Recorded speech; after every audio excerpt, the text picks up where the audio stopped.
I'm live. Let's play something on the and let's do this. Si Snakey nasa kabila. Gusto ko dito kasi mas malaki dito.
The One Piece manga just set up the biggest challenge for Luffy and Co. in the story so far. As the crew's getting ready to leave the laboratory on Egghead Island together with their newest crew member, Dr. Vegapunk, Admiral Kizaru is about to arrive at the island with a massive fleet of marine warships. And the narrator says at the end of the chapter, Semaru Kaigun Honbu Saiko Senryoku, which literally means the Marine headquarters' ultimate military power is approaching. And so this could mean that we finally get to see an admiral go all out for the very first time in the story. That would mean that we finally also see how strong the admirals truly are and if the Straw Hats are actually powerful enough to take on the strongest people in the Marines. But wait a second, you might be wondering, how did Kizaru get here so fast? Well, as soon as Kizaru heard about the Straw Hats being on the island, he immediately put one and one together and figured out that the Straw Hats would try and rescue Vegapunk from the special agent sent by the government to assassinate him. And you know, I think it's very easy to underestimate Kizaru. I mean,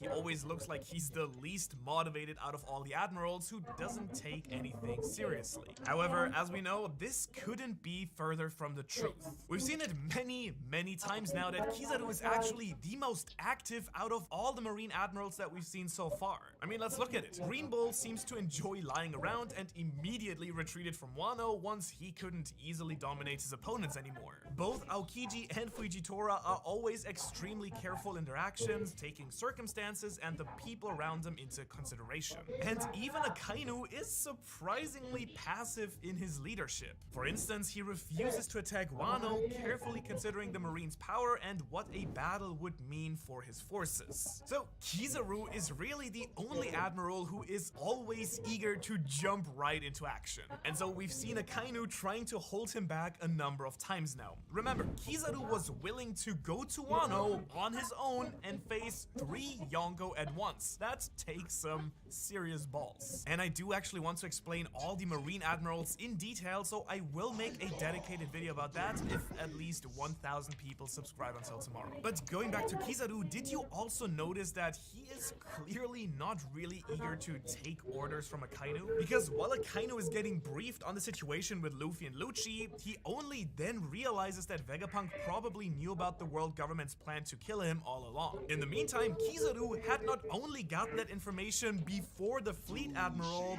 but also had already left with an entire army without waiting for Akainu's permission. And as I said, the manga literally says in Japanese, the Marine headquarters' ultimate military power is approaching. Does that mean an admiral, or does the narrator mean Kizaru specifically? Because it would be truly a bombshell if the strongest Marine fighter would turn out to be neither Akainu nor Aokiji, who both fought for the position of Fleet Admiral, but actually Kizaru all along. And I mean, Kizaru himself at least seems to be quite confident that he can stop the Straw Hats by himself, either with sheer strength, or he has something up his sleeve that he's bringing along with him. So, will Luffy actually fight against Kizaru? Will we finally find out how strong an admiral is at full strength? I mean, it's possible. And I think there are 3 ways that this could actually go. Option 1, Kizaru is about to attack the Straw Hats and Vegapunk, but someone comes in and rescues the Straw Hat and allows them to get away. And I do think this scenario is actually pretty likely. I mean, we've seen it happen before. For one, we do know that we have Vegapunk with the crew now, and it would be really surprising if he didn't have a bunch of tricks up his sleeve in his own laboratory that would then allow the crew to escape the incoming fleet of warships. On top of that, you might also remember that Kuma has started running away from the revolutionaries and has most likely teleported himself towards where Luffy and his daughter Bonnie are. Because that happened exactly the moment when Vegapunk realized that the agents of CP0 had infiltrated the islands. So Kuma could be the one to save the crew once again from Kizaru, just like he did on Sabaody Archipelago. And speaking of that, by the way, there are a lot of parallels with Sabaody and Enies Lobby during this arc.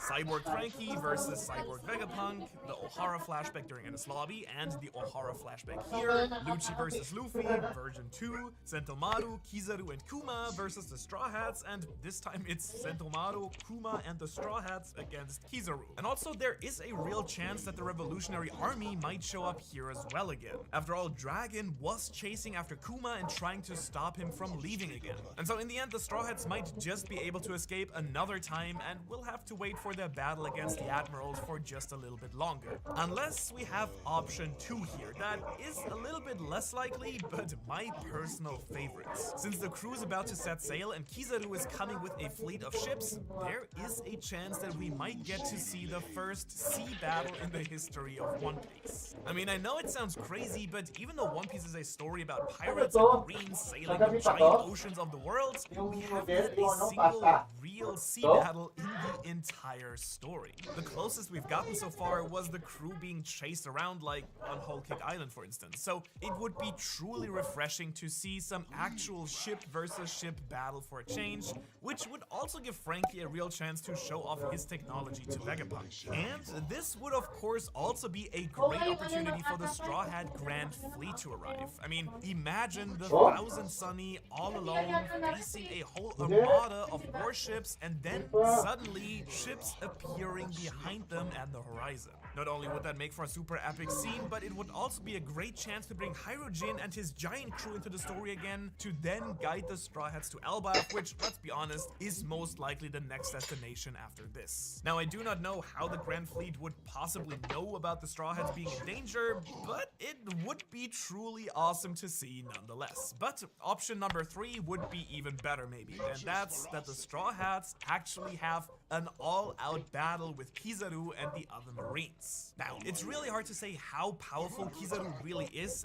and if Luffy would be able to defeat him. Is Kizaru stronger than Kaido? I mean, it seems unlikely, but then again, he was more than eager to go to Wano and fight Kaido, Luffy, and Big Mom together, so who knows? But even if we say that he is a bit weaker than Kaido, Luffy has just used his Gear 5 form in his fight with Lucci. And yes, he has successfully beaten Lucci a second time, and even though Lucci clearly has become very powerful himself, he couldn't even touch Luffy. But interestingly enough, we also see that Luffy has once again turned into that old man form after using his awakening. So clearly, Gear 5 is draining Luffy of his energy, and I'm not sure that he would be able to simply reactivate it again if Kizaru just popped up now. On the other hand, all the other Straw Hats are kind of well rested. Zoro and Sanji definitely could at least put up a decent fight this time. And on top of that, we also have seen a pair of gloves in Vegapunk's lab that make it possible to touch light, plus an actual lightsaber that Bonnie picked up as well. So in a way, it does seem like Oda has at least set up a fight with Admiral Kizaru for somebody. But on top of all this epic setup for Kizaru and his Grand Armada, we have also had some other major stuff happening in this chapter too. Luffy's battle with Lucci was absolutely epic and really fun to read, really. We got a bunch of new Gear 5 attacks and a ton of references to their original fight during Enies Lobby. I mean, some of the panels were designed in the exact same way, like this one from last chapter, and this time Lucci also thinks to himself that his consciousness is fading, which is the exact same line that he had on Enies Lobby. I really think the fight was more something to just enjoy, not really to discuss or theorize about in depth here. I really liked that Lucci was super strong and didn't go down easily right away, but still couldn't lay a finger on Luffy, who now finally gets the respect that a Yonko really deserves. The biggest takeaway of the entire fight is to me that the three Seraphim who were in the lab have now all gone over to the government side. Though it was really nice seeing them fight as an ally here for a second. And I also really like that the Seraphim can actually talk and seem to have real personality as well. Because this not only makes them terrifying weapons, but actual characters that can be talked to and interacted with. So it might well be that Luffy will free them from the government control too at some point. Or maybe Vegapunk has secretly inserted Dragon as their supreme commander on top of the Gorosei. And then we also had even more lore drop on Vegapunk's artificial devil fruit, because he confirms to us that different categories of devil fruits are differently easy or hard to copy. Zone fruits, as we already guessed, are the easiest because they are literally based on animals. Paramecia fruits, on the other hand, require DNA from the user, which is known as the lineage factor in One Piece. And Logia fruit users are basically impossible to copy. They just really like being the most unique category of fruits, huh? Well, this of course also explains why the Jinbei Seraphim has the Swim fruit after Doflamingo and his crew were captured by the Marines. And I would say it is very likely that there is a Dofi Seraphim as well with his string fruit powers too. Also, this might explain why Shanks insisted on taking Ace's and Whitebeard's body away from Marineford to keep the government from stealing his earthquake powers as well. Because let's be real, if anyone knows about this going on, then it's Shanks after all. And speaking of the lineage factor and devil fruit experiments, we also have to talk about the cover of this chapter as well, where we see younger versions of Dr. Vegapunk, a slim Queen, an emo Caesar, and a really quirky looking Judge Vinsmoke. I mean, look at these designs. But it stood out to me that the Judge doesn't actually have Sanji's spiral eyebrows, nor does his mother. So I think the idea that Sanji has received some sort of devil fruit ability from the lineage factor experiments on him seems to have gotten a lot more proof here. And in case you're wondering, that's because his eyebrows have the same spiral shape that can also be found on devil fruits. And really, we've gotten so much knowledge on devil fruits and their awakening these last few chapters that, as promised, I have condensed everything that we know so far into this video if you'd like to get a bit of an overview. Thanks so much for watching.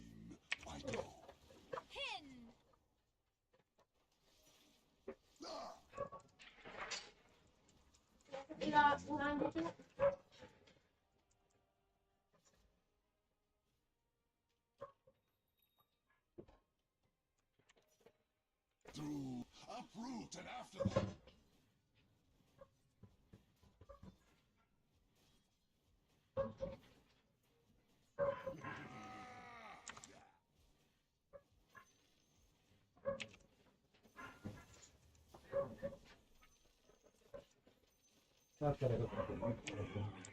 Ayun, meron na!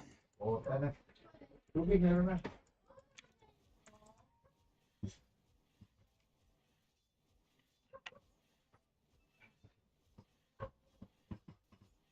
I'm not ready.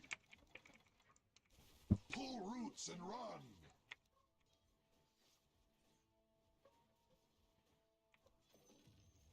With a wild spirit.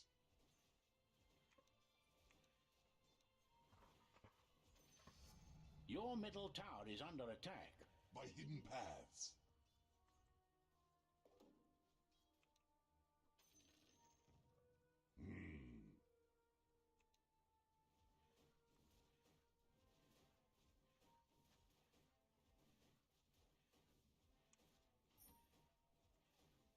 A bit of green. Warriors of the wood. Ah! May tubig na pala eh. Is my way.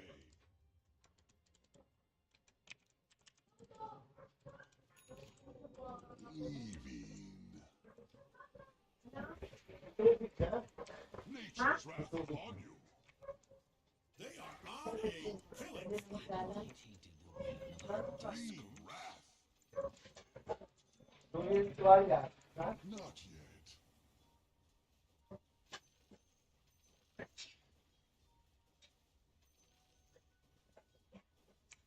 Natural. With me, I'm under Radiant attack. structures are fortified.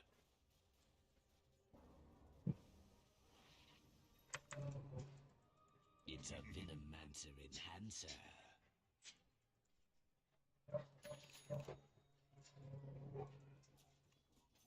Gold for me.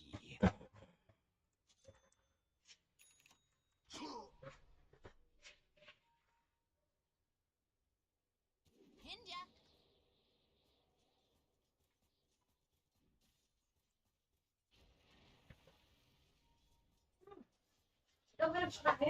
Akala ko ng tubig, pero naugasan niya. Attack. Who? Yes. Your bottom tower is being invaded. Uproot the foe.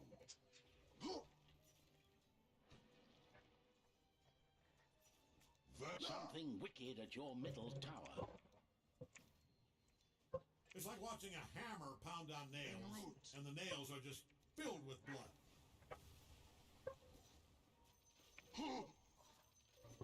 Got him. Got ya. Your middle tower is not doing well. Stay out of wherever I am.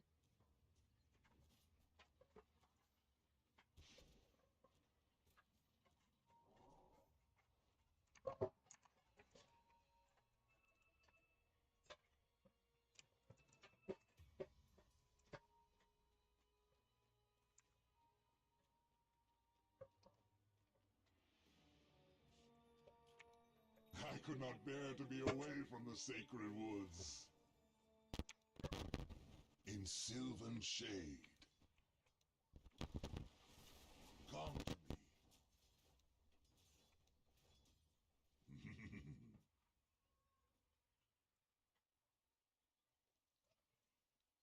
Naturally.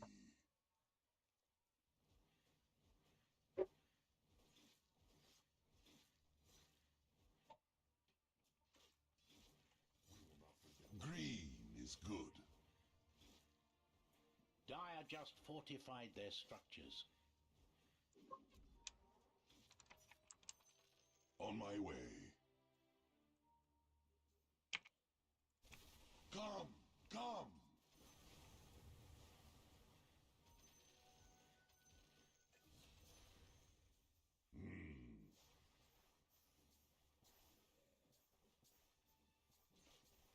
By my shaggy bark.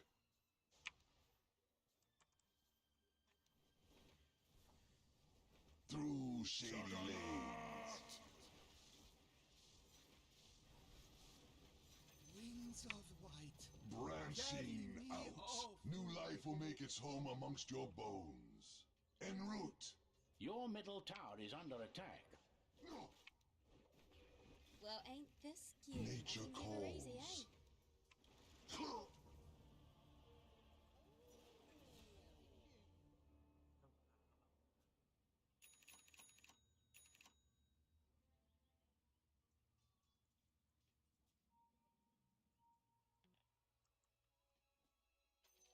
Lovely.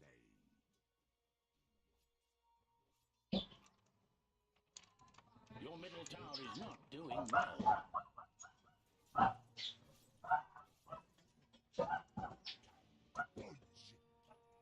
Is it spring already? By hidden paths. Double It's not damage. time yet.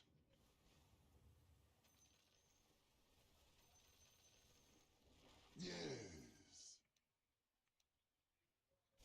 Uproot you.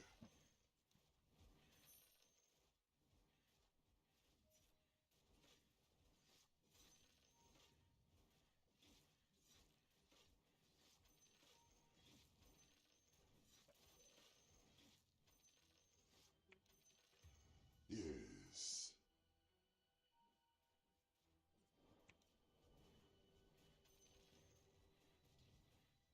By the wilds. Caught you in your stubbies, did we? Wait a minute. This is no ordinary rampage. 1, 2, 3, 4. Holy Hercules! This is a killing spree!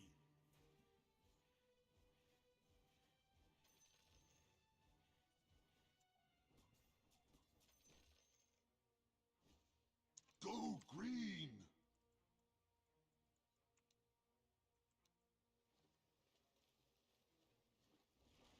Haste. For the trees. Ah, the sun in my leaves. Uproot you. In Radiant green, structures have been I go. secured. I'm not ready. Nipped in the bud. Fresh The meat. enemy's Sylvan middle shade. tower has fallen.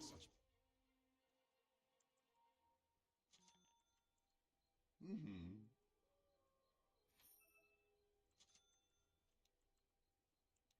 Kill spree! Branch out. Whoa, yes, that is a double kill. Not yet.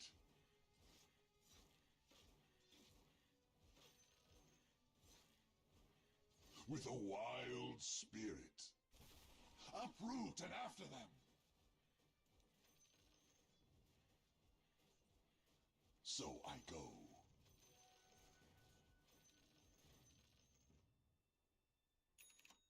Leaving. Orchid malevolence. Mm-hmm.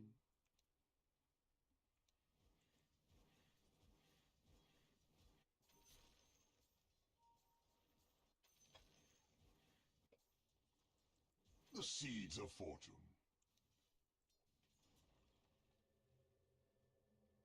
Leaving. Pull roots and run. No! Ooh.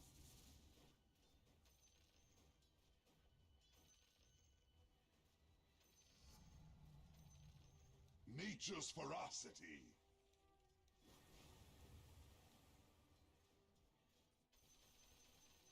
Got it. The wild is calling. Bit wide.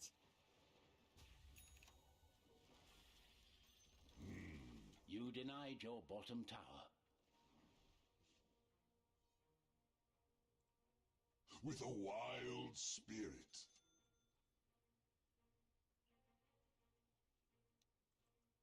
So I go.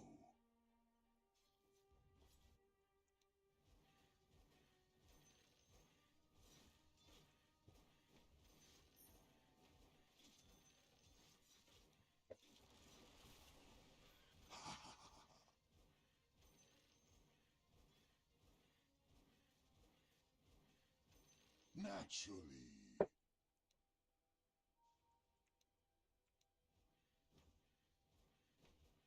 By leaf and limb.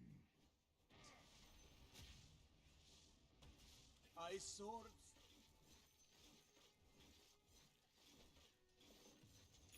The wild is calling.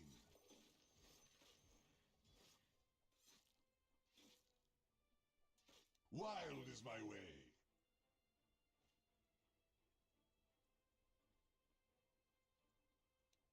En route.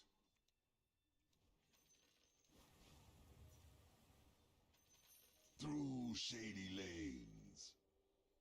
Greg, you looking at that? Because that is dominating.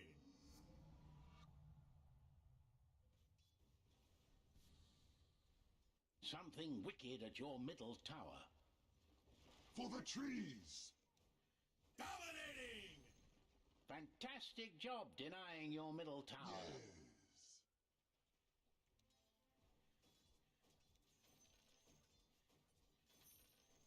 Yes. Branch out.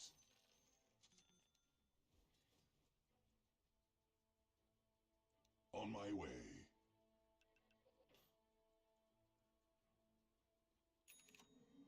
Yes.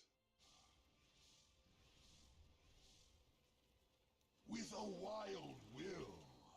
Oh. Nature calls. I'm under attack. I missed the mark. Bloody hell.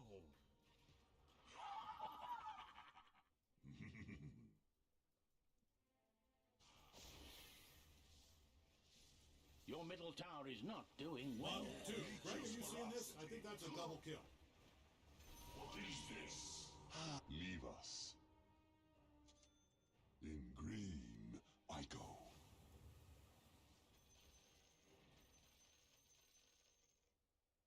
By hidden paths. With me. By my shaggy bark.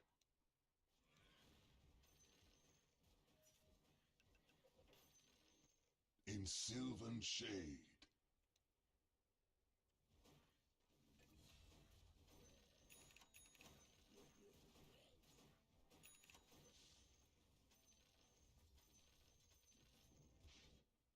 Through shady lanes. The seeds of fortune.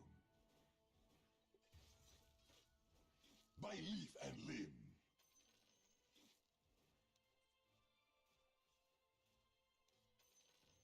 Yes.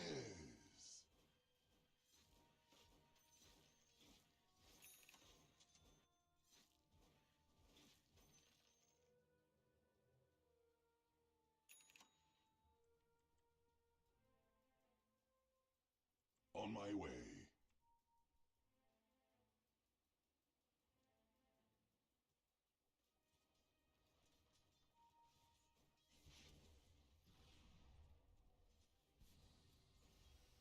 It's not time yet. First mate! Wait, so are we in mega kill territory here? Let me check. Trail bodies, you covered in blood, big smile on your big dumb face. Killing spree! Killing spree! Killing spree! That is a double kill. In green, I go.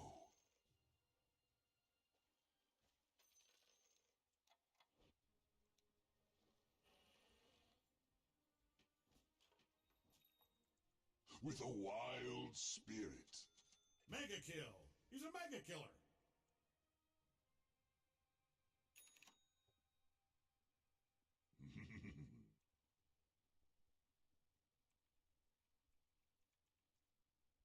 It's not time yet. Yes.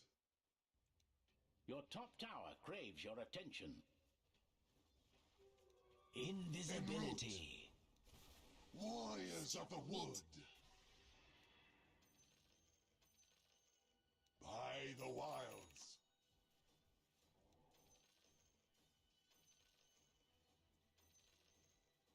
Green wrath.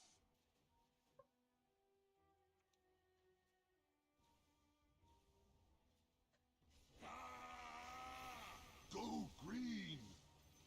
And then there were none. Whoa! Yes, that is a double kill. I am so goddamn proud of you, I can punch a The wall. enemy's top tower is now ash and dust. In sylvan shade. Swift comes the season. So I go. Mega kill. She's a mega kill. That's a double kill. Timber. Leaving. Come to me.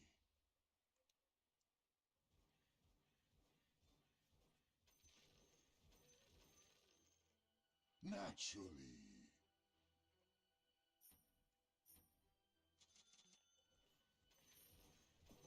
How sweetly the sap flows.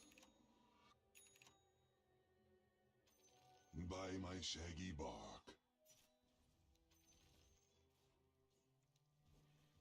Boy, fresh mate. Is empty. Oh, slaughter. I answer the wild's call. I'm under attack. By hidden paths. Whoa, that is a double kill. Down for the count. Looks like it's just you and me. Juggernaut! Understood. Surgical. A spot of trouble at your top tower.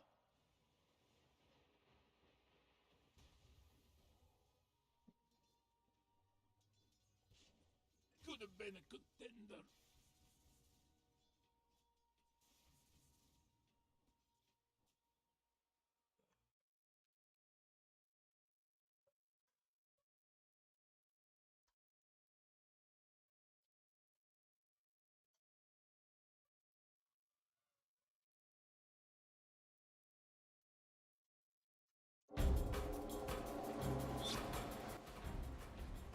On March 26, 2018, a passenger train leaves Pyongyang, North Korea. 21 bulletproof cars, painted an olive drab, lumber across the countryside. I do not care to see that Then, dark over the Chinese place border. again. Rumors begin throughout the international community. This Nature is the calls. official train of the North Korea leadership, used by Kim Il-sung and Kim Jong-il, the grandfather way. and father of current leader Kim Jong-un. Attack! No one outside of the notoriously secretive nation Not knows who is aboard. Some speculate it is Kim in Yo-jong, sylvan shade. Un's younger Come, sister come. and most trusted advisor. It is not until the train reaches its final destination, Beijing, that it is revealed Kim Jong-un, the 34-year-old dictator himself, is the passenger. In the months preceding this meeting, what follows in Beijing, and in the months to come, are the preliminary steps to what may be the most important diplomatic event of our young century. A path to peace on the Korean Peninsula, and a way to bring the North Koreans into the international fold after 70 years of isolation. Stack up those corpses and, I don't know, But build the a path cabin to out peace there. will be one of twists and turns, as allies and the U.S. jockey for position to protect their interests and maintain security. By the time President Donald Trump and Chairman Kim Jong-un meet face-to-face in Singapore, it is still unclear what each party wants or will be willing to do. This is the great game.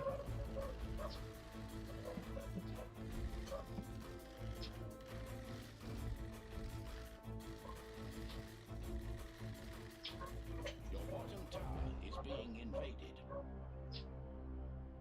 North Korea remains an enigma. Morning, how are you, Mr. Vice President? Very nice to see you. And Tower only is under those who have attack. sat across the table with North Korean negotiators understand the challenges. I do believe that they're very I tough. see my They're wounds very well healed. prepared. They read everything, especially media. What makes them so tough, it's not just their culture, but the fact that they have been isolated. They've been sanctioned. They, hardly any of them, the citizens, leave North Korea.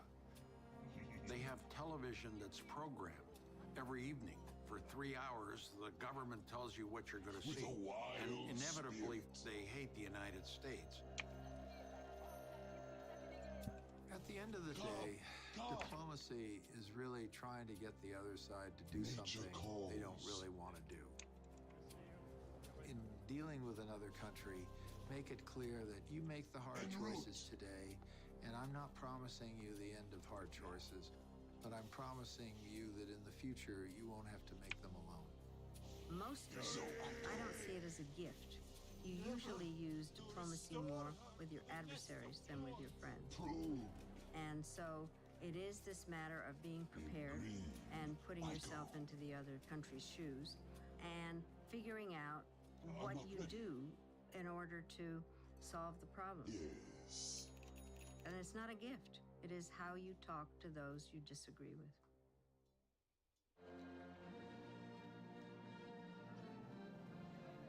I answer the wild's call. The Democratic People's Republic of Korea, DPRK, is anything but The democratic. trees.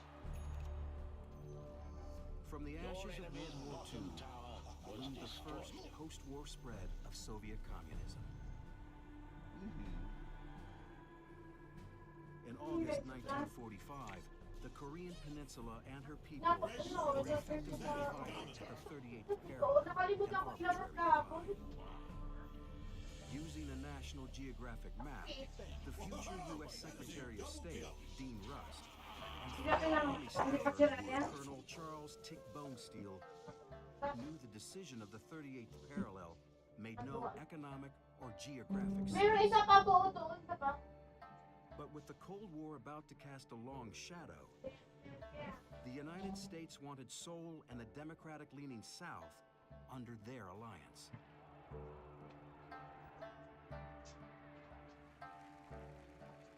Kim Il-sung, the young, charismatic rebel, famous for his insurrection against the brutal, decades-old Japanese occupation, vied for power and shaped this new republic in the Stalinist fashion, adopting a totalitarian reign of terror. Kim solidified his place in the Soviet-backed North, then sought to unify the peninsula by invading the South and starting the Korean conflict on June 25th, 1950. In an air of renewed optimism, 3 years later, a ceasefire was reached. North Korea, a nation established by warfare, will be perpetuated by self-imposed isolation, bloodshed, and humanitarian horrors. It's the most unique country in the world. Shady lanes. What other country in the world is Confucian, communist, hereditary, dynasty? There's no country like this. While it also commits human rights violations, United Nations Commission of Inquiry said there's no other parallel in contemporary history except Nazi Germany, and this is North Korea. Of the woods. I don't think there's another country that's more isolated than North Korea. So, truly a unique place. And they have been challenging American policy for nearly 70 years. I think any political question has to start with a map. And when you look at a map in Northeast Asia, it's a pretty compact area. And you're seeing Russian Far East interests right there. You're seeing Japan right there. China, enormous interests right there. South Korea. And in the middle of this, you have this funny little thing called North Korea. And so how does it affect the countries around it? And I would say it affects them all big time. North Korea's figured out how to work with the United States. So there's usually a provocation of some sort, whether it's a missile test or a nuke test. And then there's international condemnation that follows. And then they sort of up the ante like a poker game. Oh yeah, here's more. And then sort of we have a collective, oh no. And then they step back and say, okay. And here's what we can do. They have some sort of charm offensive, peace offensive, then we meet with them, we negotiate, we give them aid, some rewards, Your top tower some time craves your passes, attention. then back to provocation. So sort of get, provoke and get paid cycle. For generations, the North Korean people have been controlled by a police state that has perfected propaganda to an art. Their belief in the Kim family dynasty is absolute devotion. Information is tightly controlled by the Korean Central News Agency, the KCNA, established in 1946. There have obviously been many other deeply repressive communist dictators, Stalin, Mao. They didn't have the technology that the Kim family had. They didn't have the degree of social control. So they didn't have speakers in every village, speakers on the wall of every home to control people. They didn't have television in every home. They didn't even have these portraits of the leaders.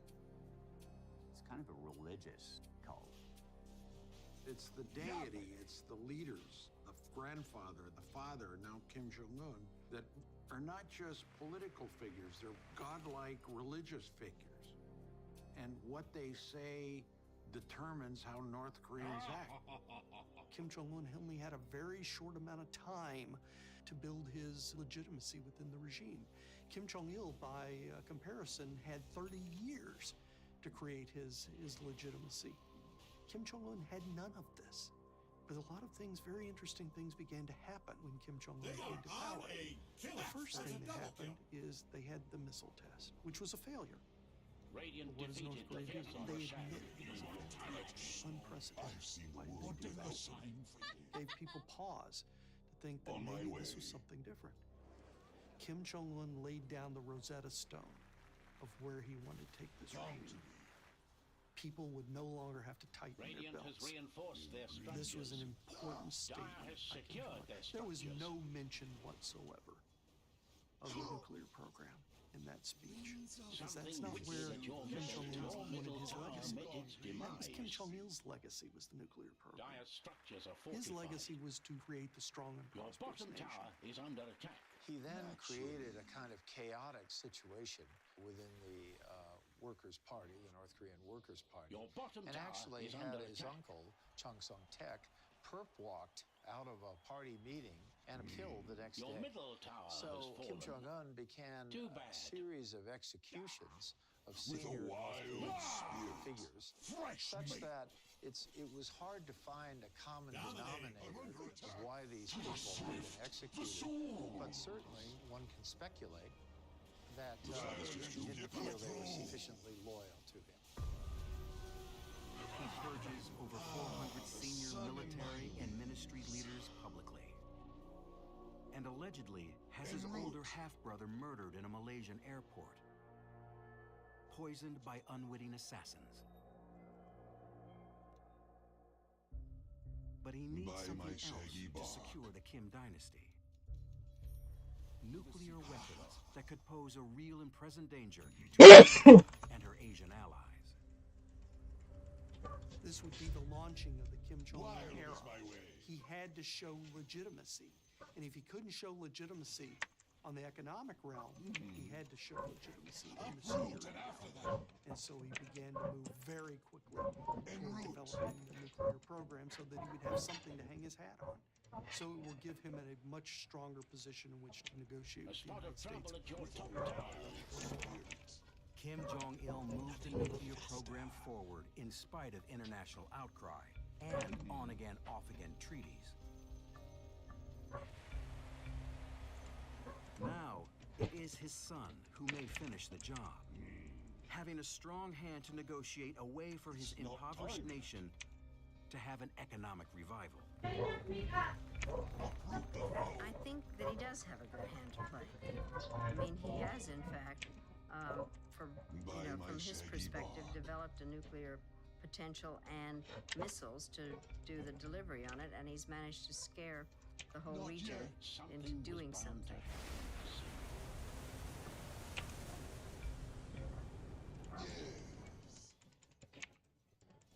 Uproot you. Through 2016 to mid-September 2017, Kim Jong-un conducts 3 nuclear tests, including a hydrogen bomb and 30 short and long-range missile launches, including intercontinental ballistic missiles. Kim claims that they have nuclear warheads small enough to fit on each ICBM. In 70 years. In September 2017, President Donald Trump addresses the UN General Assembly. No one has shown more contempt for other nations and for the well-being of their own people than the depraved regime in North Korea. He delivers a fiery speech, attacking Kim Jong-un and threatening the destruction of his country. Rocket Man is on a suicide mission for himself and for his regime. Trump's rhetoric feeds directly into the North's propaganda machine. That America wants to annihilate North Korea. I think that was definitely off script. I can't possibly imagine administration officials like Mattis or Secretary Tillerson advocating totally destroying North Korea. I just can't possibly fathom that. So I think that was President Trump speaking. I think North Korean officials have played a weak hand just brilliantly, while I think the U.S. approach has to some degree backfired. Essentially, the U.S., I think, was trying to intimidate North Korea with some of this rhetoric about fire and fury, about destruction.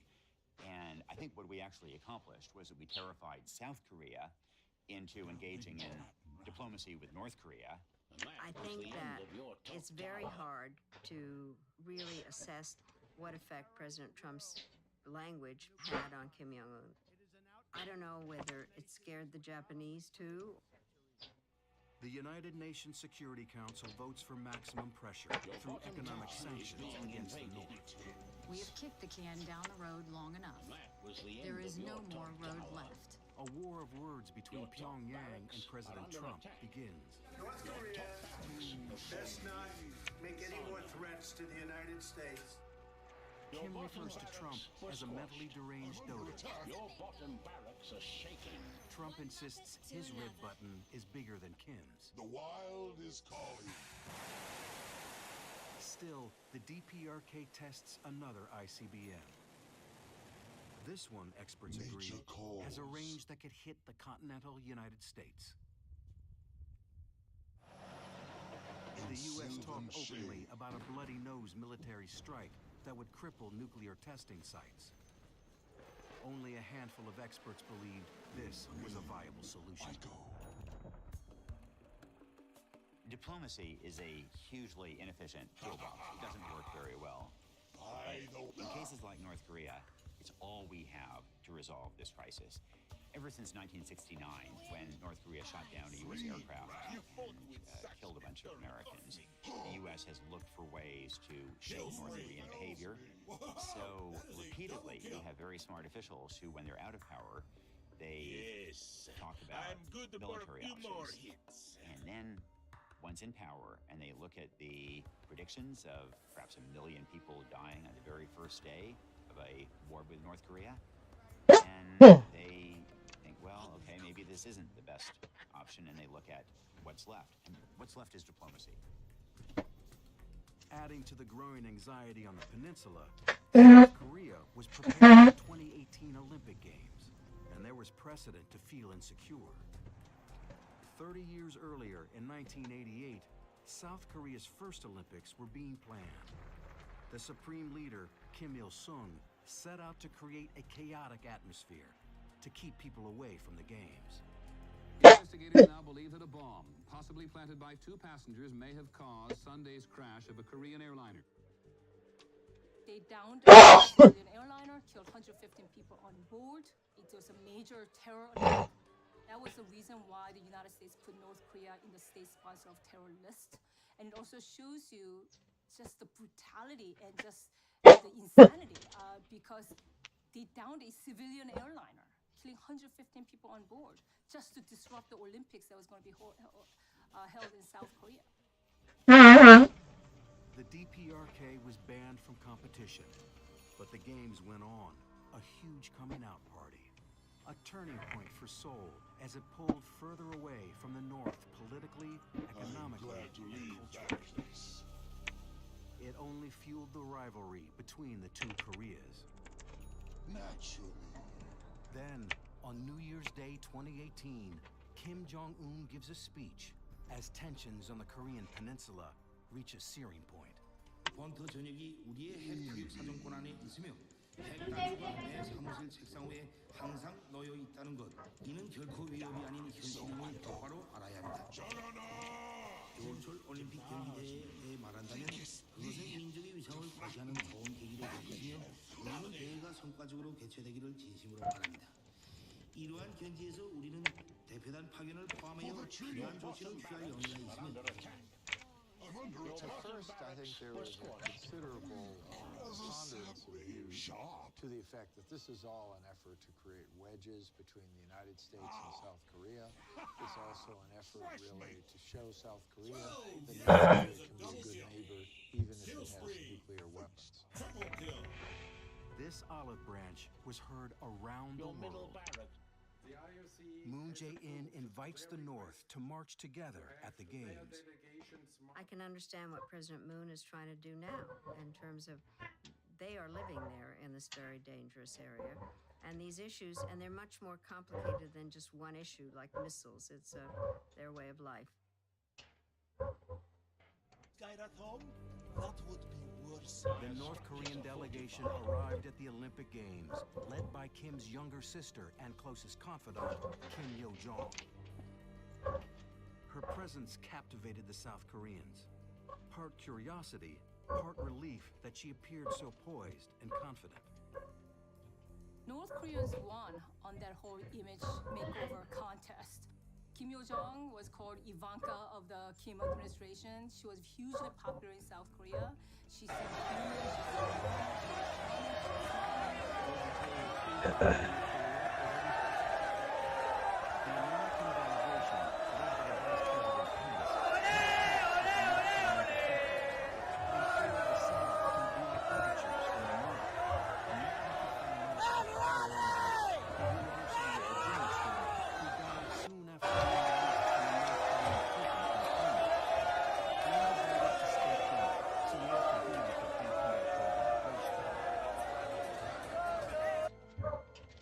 During the opening ceremonies, the body language could not be more evident, as Pence sat stone-faced.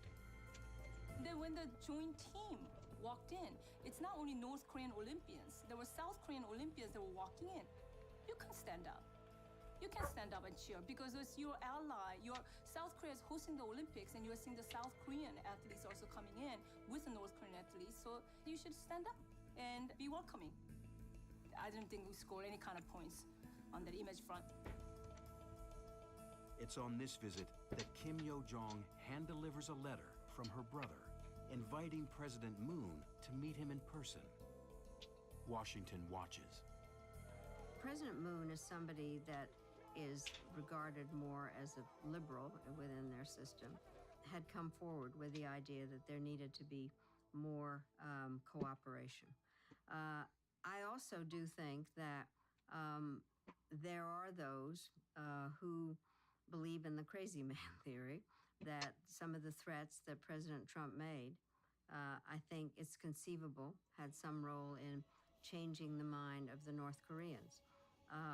But I think the question is, what happens next? Both Washington and Seoul agreed to keep up the diplomatic momentum that began since the new year. And President Moon Jae-in sends a 10-member delegation to Pyongyang. Kim Jong-un calls the 4-hour meeting an open-hearted talk, actively improving the North-South relations and ensuring peace and stability on the Korean Peninsula.